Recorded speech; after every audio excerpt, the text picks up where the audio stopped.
single kick can completely shatter a leg. A simple takedown can end a fighter's career in seconds. The UFC is brutal, but some injuries go beyond what even the toughest fans can stomach. One moment, these fighters are in control, and the next, their bodies give out in the most shocking ways possible. From snapped bones to torn flesh, these are the most horrifying moments ever witnessed inside the Octagon. Let's go back to December 8, 2019.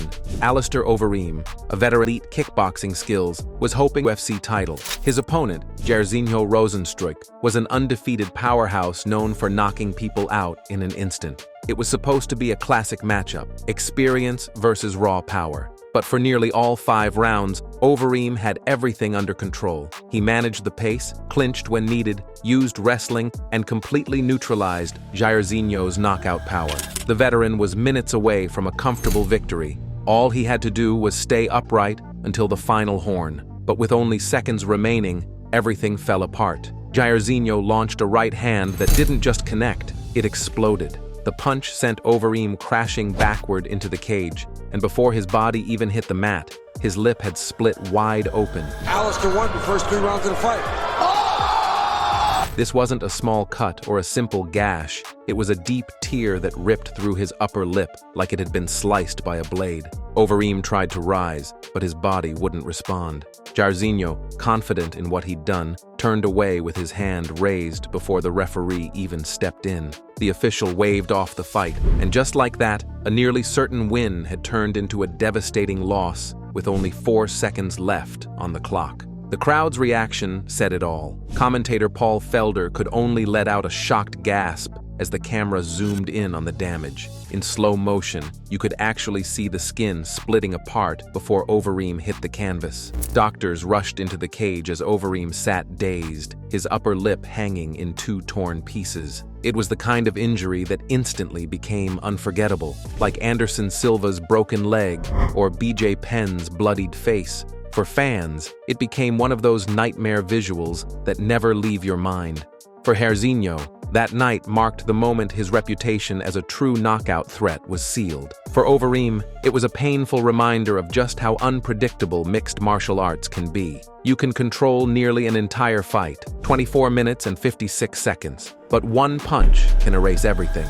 So severe that they that much pain. One of the most unforgettable came from Miesha Tate's arm injury against Ronda Rousey. By 2012, Rousey wasn't just winning fights, she was destroying opponents. Her armbar had become legendary. Nobody could escape it. When she faced Tate for the Strikeforce Women's Bantamweight title, everyone knew what was coming. The only question was, how long could Tate last? Their rivalry had real animosity, but once the cage door shut, all that mattered was survival. Tate started strong, landing solid strikes and surprising Rousey early. For a brief moment, it seemed like she might have a plan that could work. But the moment Rousey got her hands on her, everything changed. From that point, it became a matter of time. Rousey hunted for the armbar immediately, and within seconds, she nearly had it locked. And there she's looking for the armbar in the opening minute of the fight! Tate fought her way out, shocking the crowd. No one had ever escaped Rousey's grip before, but Rousey didn't stop. She dragged Tate down, controlled the transitions, and forced her into bad positions again and again. With just over a minute left in the first round, Rousey caught the arm perfectly. Her legs locked around Tate's shoulder, and the arm stretched far past where it should bend. Tate refused to submit. Rousey pulled harder, and the crowd collectively gasped. Even the commentators, used to seeing injuries up close, were horrified. Something in Tate's arm tore. Then another. Still, she didn't tap. But the referee had seen enough. At 4 minutes and 27 seconds of the first round, he stepped in to stop the fight. Tate's arm was destroyed. Later, she explained how bad it really was. Torn ligaments, damaged muscles, even parts of the bone pulled away from the joint. It wasn't a simple hyperextension. It was complete destruction. Rousey, emotionless as ever, just shrugged it off, saying afterward, "That hurts. I've had my elbow dislocated before, and that's no fun." Some fans called Tate reckless for refusing to give up. Others saw her as the definition of toughness. Either way, she paid the price. This wasn't just a brutal ending. It was a historic moment. Women's MMA had been fighting for respect, and this was the match that proved its legitimacy. It wasn't pretty or technical. It was raw, violent, and impossible to ignore.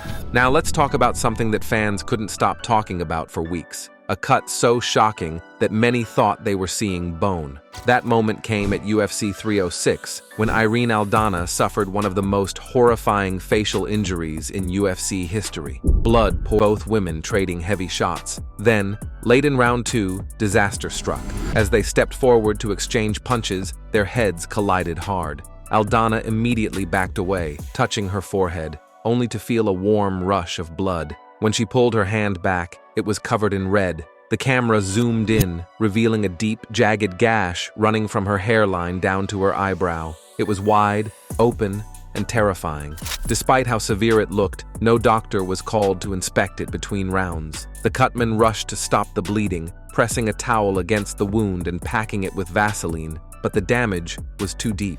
Aldana later admitted the pain was unbearable and the treatment felt rushed. When the referee asked if she could continue, she simply nodded, determined to fight on. Round 3 was pure survival. Dumont targeted the wound, throwing strikes directly at it, and every hit made the cut worse. In slow-motion replays, each punch looked like it peeled the skin further open. By the end of the round, Aldana's face was drenched in blood. The judges scored the fight for Dumont, but nobody cared about the result. Everyone was talking about that horrific cut. After the fight, UFC's medical team worked to repair the wound. Dr. Greg Shu, a veteran ringside physician, spent a long time stitching it closed, over 50 stitches in total, which is almost unheard of for a single cut. Aldana was then rushed to the hospital for further treatment. Fans and analysts immediately began debating whether the fight should have been stopped earlier. The Nevada State Athletic Commission faced criticism for not having a doctor examine the injury between rounds. Some fans saw it as negligence, while others praised Aldana's toughness and heart. But what happened afterward stunned everyone. Just 11 days later, Aldana posted a video showing her healed scar. No stitches, no open wound, just a thin line across her forehead. Her recovery was so fast that fans compared it to something out of fiction. Many called it one of the most shocking recoveries ever seen in MMA. Still, the debate continued. Should the referee or commission have stepped in sooner? Should the cut have been checked mid-fight? And did fighting through that injury put Aldana at risk for worse damage in the future? It raised an important question about MMA's culture of toughness. In a sport where pain is expected and bravery is celebrated, where exactly is the line between courage and unnecessary harm? Speaking of someone who truly understands both toughness and pain, Rafael Fiziev had been here before. Another high-stakes battle, another chance to prove his worth, another opportunity to move one step closer to a UFC title. UFC Vegas 79 was supposed to be his comeback story. After a razor-thin loss to Justin Gaethje, Fiziev was determined to bounce back stronger than ever. Standing across from him was Mateusz Gamrot, a relentless grappler with endless cardio.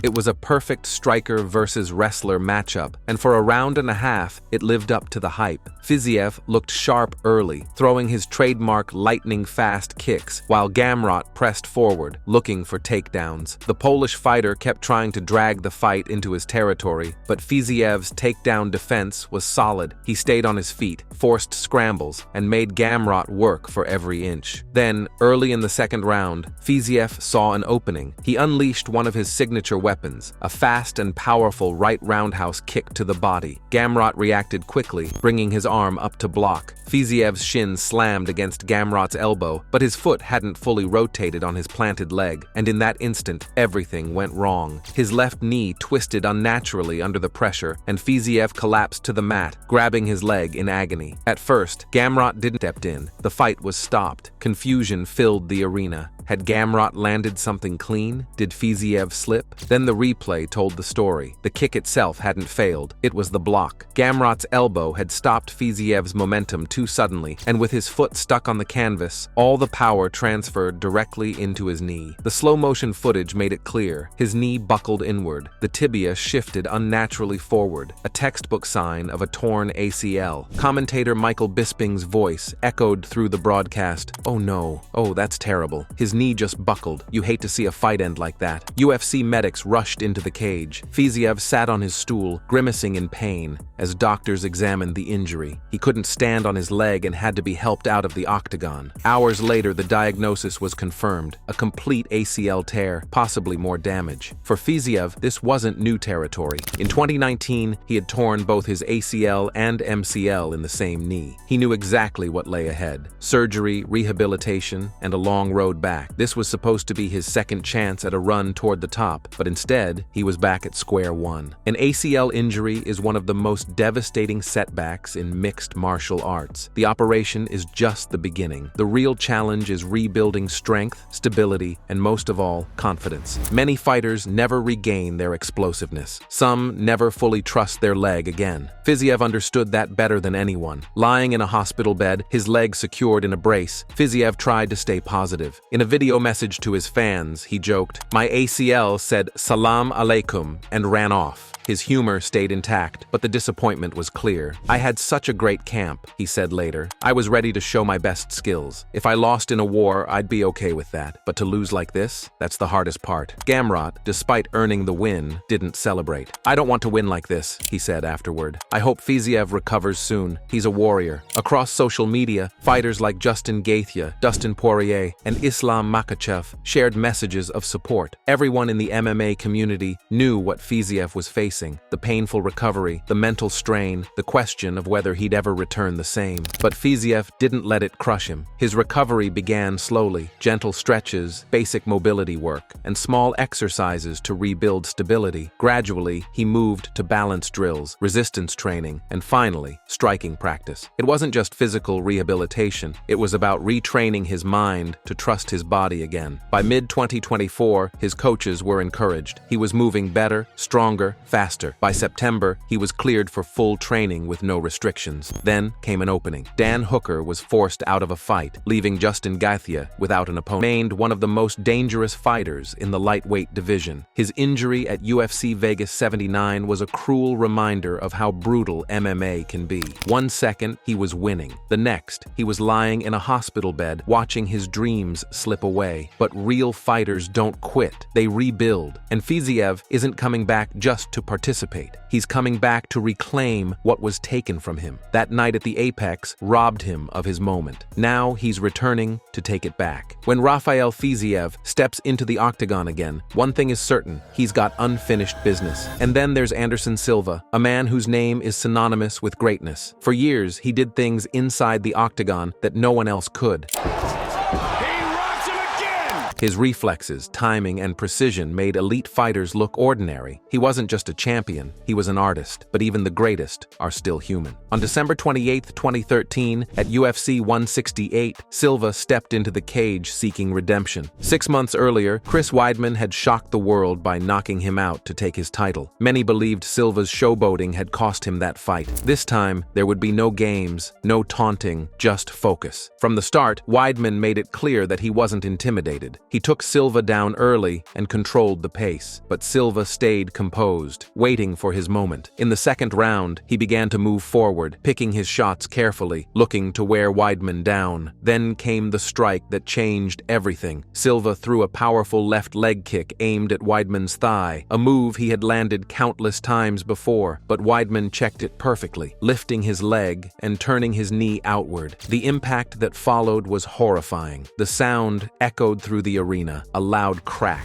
For a brief second, Silva didn't even realize what had happened. Then, when he tried to step back, his leg folded beneath him, bending in a way no leg should. The MGM grand crowd fell silent. Silva screamed in agony as he hit the canvas, clutching his shattered leg. Referee Herb Dean stopped the fight immediately. Even Weidman, moments after defending his belt, stood motionless, shocked by what had just happened. The replay was difficult to watch. Silva's shin had broken completely. Both the tibia and fibula snapped the moment they struck Weidman's knee. But the most disturbing moment was when Silva tried to plant his leg afterward, only for it to bend backward under his own weight. Medical staff rushed in, and Silva was carried out on a stretcher, his future uncertain. At the hospital, orthopedic surgeon Dr. Stephen Sanders performed emergency surgery, inserting an 11.5mm titanium rod into Silva's tibia to stabilize the bone. The fibula would heal naturally. Doctors estimated a 3 to 6 month recovery period, but that was just for the bone. The psychological recovery would take far longer. Silva couldn't put any weight on his leg for months. His muscles wasted away, and he had to rebuild them from scratch. But the hardest part wasn't physical, it was mental. Could he ever trust that leg again? Could he throw the kicks that defined his style without hesitation? Would he ever truly be Anderson Silva again? Just over a year later, Silva returned at UFC 183. He won his comeback fight, but something had changed. The precision was there, the footwork still sharp, but the confidence wasn't. His kicks, once fluid and fearless, now came with hesitation. The same man who once seemed untouchable now looked human. Anderson Silva kept fighting, but the aura that made him special never fully returned. That night at UFC 168 marked a turning point, not just in his career, but in MMA history. It showed how quickly greatness can be shattered. For years, Silva had performed like he existed on another level, faster, sharper, beyond human limits. But with one kick, it all ended. He came back, he competed, but the truth is, the Anderson Silva who terrified the middleweight division was gone.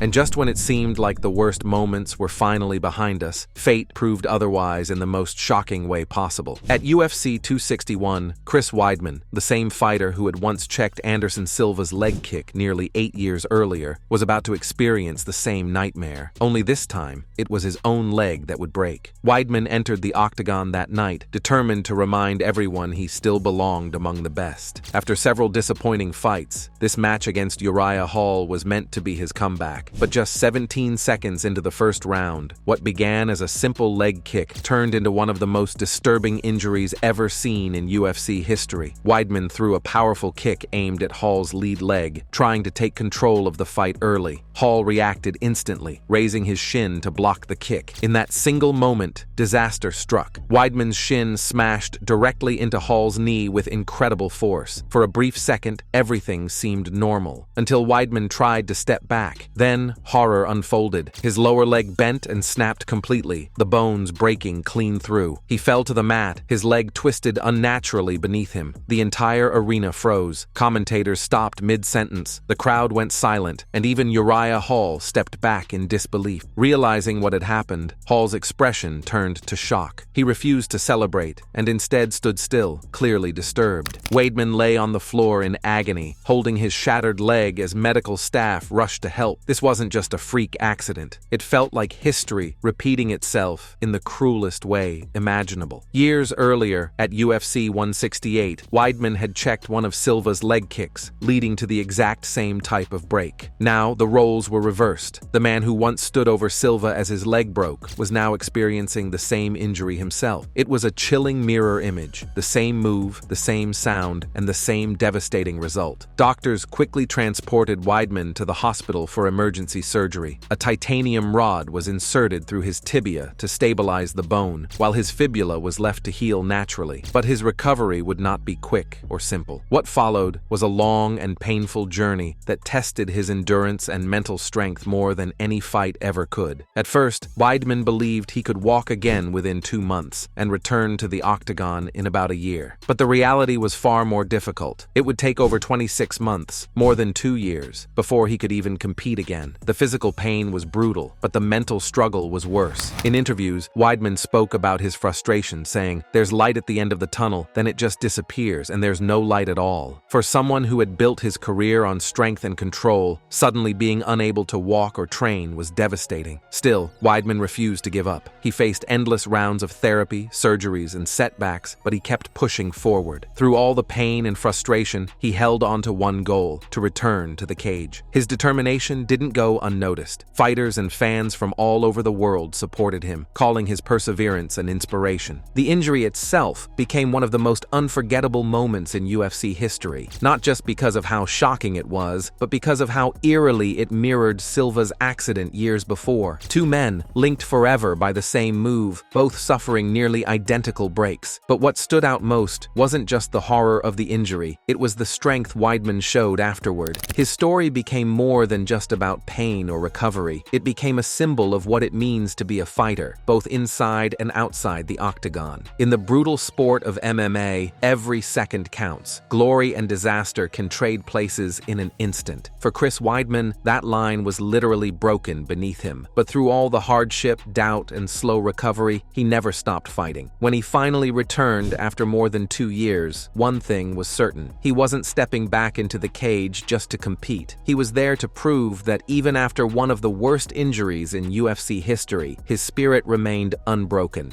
So, which of these injuries did you find the most disturbing? Let us know your thoughts in the comment section. And before you leave, don't forget to like this video and subscribe to MMA Rivals so you don't miss the next ones.